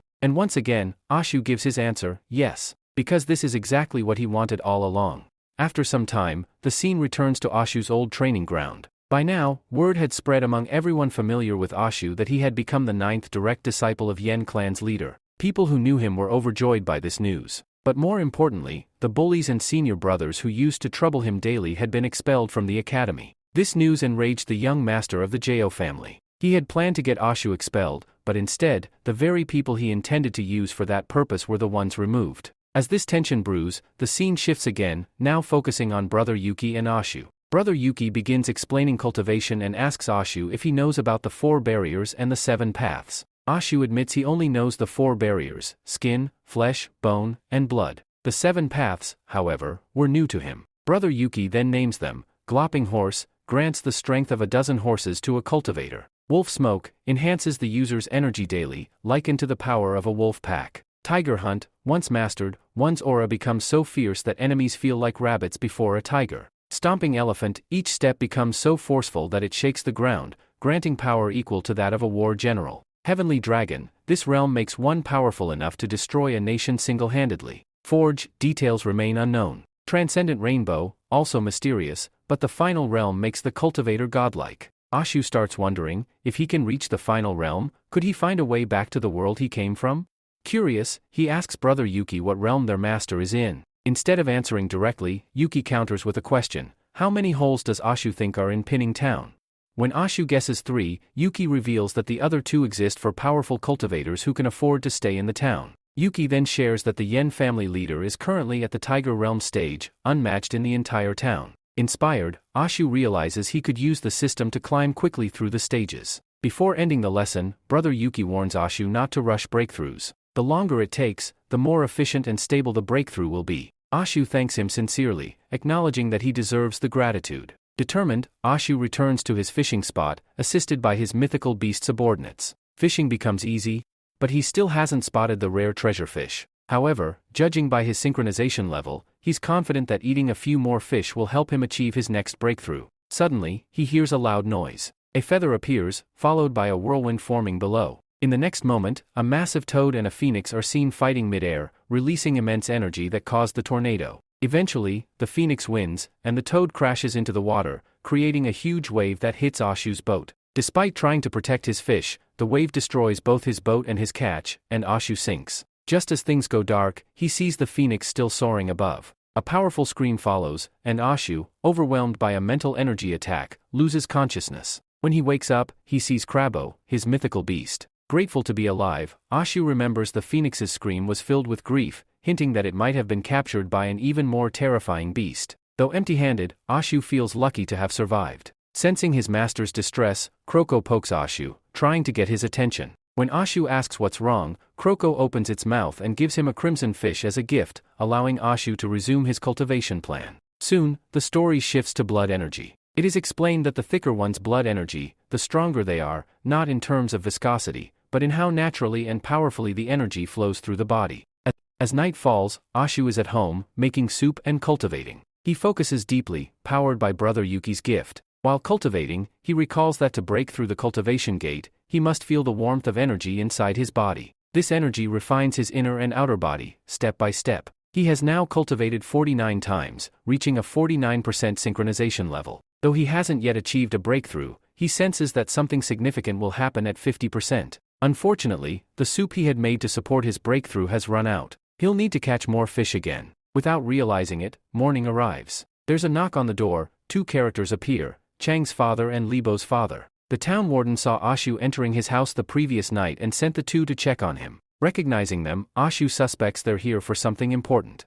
They ask about their sons, who haven't returned home. Ashu reassures them, saying the academy allowed them to stay due to their excellent performance and even provided them rooms, half truth, half lie, since in reality, they're too injured to return. Satisfied with the answer, both fathers express pride in their sons. They also inform Ashu about an upcoming god sacrificial ceremony announced by the town warden. Ashu recalls they've already performed the ritual 12 times in 3 months, but they explain that the god gave a significant sign: a giant phoenix was slain last night. Ashu realizes they're referring to the toad from the previous night. He agrees to contribute money for the ritual once he has it and promises to stay informed. The scene then transitions to Lotus Pond Cave, where Ashu trains underwater with Kroko. He tests how far he can control the water and how effective it is to battle a water-type creature. Later, he convinces Chonky to join the training too. Post-training, Ashu notices his previous technique to break a king crab's shell is powerful, but he lacks the right weapon. To perform such techniques, he needs a spirit weapon, which requires spiritual energy and remnants of a spiritual animal, items he currently lacks. Suddenly, Chonky spots something extremely hot and calls Ashu over.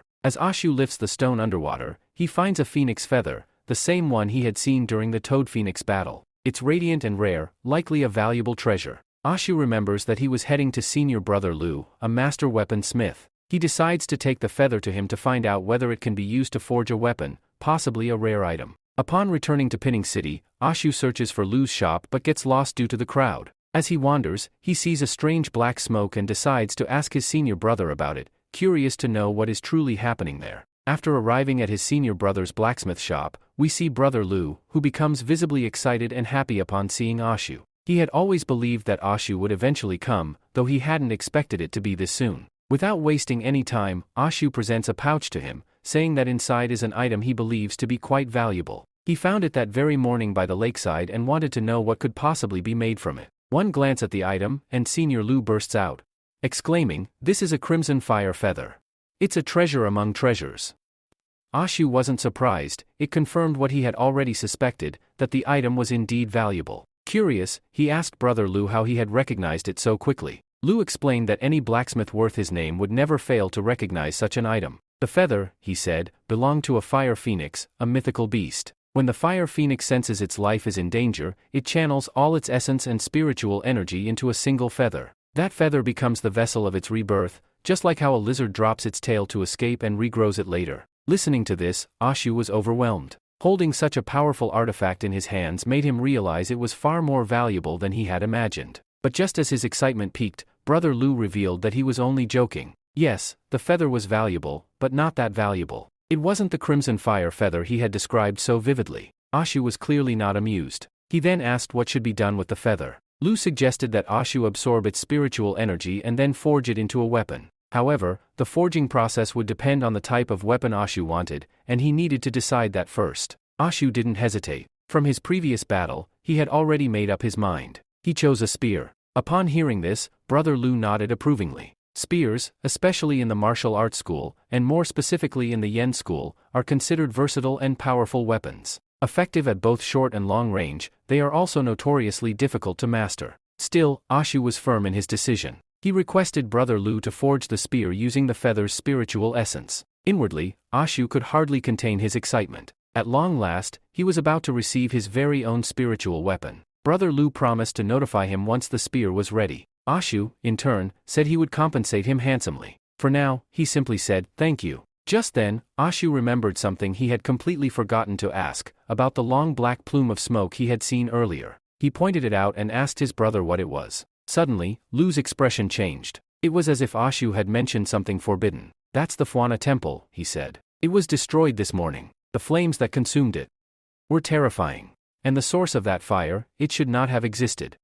Ashu, concerned, asked what it was that shouldn't have appeared. Lu replied grimly, "A mountain demon. Specifically, a fire mountain demon." At that moment, the story shifts into a flashback, back to the time when the temple was still intact and the demon had not yet appeared. Deep in the forest, a pregnant woman was seen running for her life, filled with terror. Her only hope was for someone, anyone, to help her. She arrived at the temple, where a small boy saw her. She pleaded with him, "Little master, please save me," and then collapsed unconscious. The child panicked, rushing to her side to wake her, but it was too late. The scene then shifted again. This time, she had been brought inside the temple. As she started to regain consciousness, the monks gathered around. One senior monk asked what had happened and why she had been in such a fragile state in the forest. The woman couldn't remember anything, not even how she had arrived at the temple. The monks explained that she was now safe, but wanted to know what had brought her to this condition. Slowly, she began to speak. She said she was originally from Hanzhou and had come to Pingning City 3 months ago to explore and visit relatives.